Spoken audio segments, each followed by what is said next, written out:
Hi there, it's Mark Sebastian, founder of Option Pit, and this is the Stock Market and Option Volatility Report. Reminder, this is for education purposes only.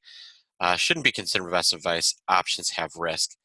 So, hey, if you go to our events page, right there is our next Professional Trader Summit, the 4th through the 7th.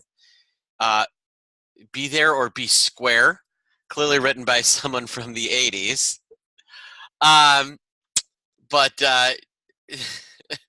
Because frankly, everyone that's there is mostly square. I kid, but it's going to be a great session. We have tons of guests. We're going to do a Cubs game. We're going to do a dinner at one of our steakhouses here in Chicago. We have a bunch of thought leaders come in, do some happy hours, lunches, mock trading on the floor. It's just everything you can imagine in terms of awesomeness. It's a great little trade, and you guys should definitely come. Go to optionpit.com/events. Speaking of events, boy, this market, it still looks like it's teetering a little bit. You know, yesterday on that huge rally, VIX could not maintain red on the day. Now we're up marginally. Basically, we're up marginally. But VIX is down some, and the VIX futures are down some. VVIX back down to 82. Keep an eye on this VVIX level. That's really important to me. If that starts to get toward below 80, I'll be looking to buy.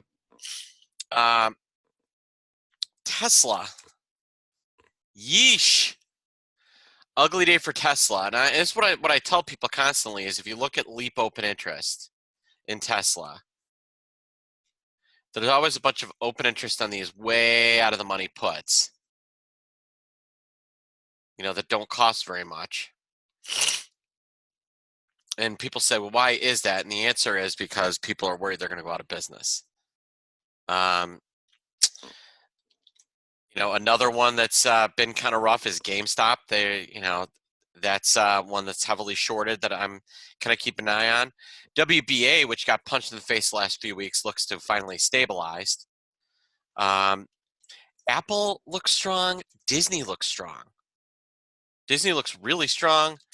Apple looks really strong. 196. I think it's going to make 200 this time. I really do. Microsoft, another name that has, it's at 120. I think that's an all-time high for that, at least in the last 5-10 years. So that's been great for them.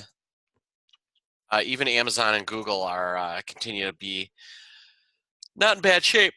Looking specifically at the indexes, I mentioned the SPX is up marginally. It got to almost looked like it was going to make a run at 2,900 by tomorrow. I don't think that's going to happen. We do have non-farms that people are watching that could move things around. So that is definitely still there. NDX continues to be the strongest of the bunch, although today it is too. And the Russell, the Russell is it's recovered, but man, it was down last month. It's been kind of a dumpster fire. And, I don't know why, but nobody likes the Russell 2000. CMG back below 700. This is something I think is notable. It had such a great run, and the last, 3-4 days has been really pulling back. We are in Golden Cross land on some of these technicals as of the last day of March. So, that's going to make that 200-day moving average a real support level now. So on the day, I still feel like we could go south. I don't know why. I could be wrong. But just the way VIX has been trading, things feel a little weak, and volatility still seems a little bid. Maybe through Friday, maybe, around some trade deal, we see vol just kind of hang out here. So that's kind of what I'm keeping an eye on. All right, people. If you've got questions, you can email me, marketoptionpit.com. You can call me 888-TRADE-01. Have a great day.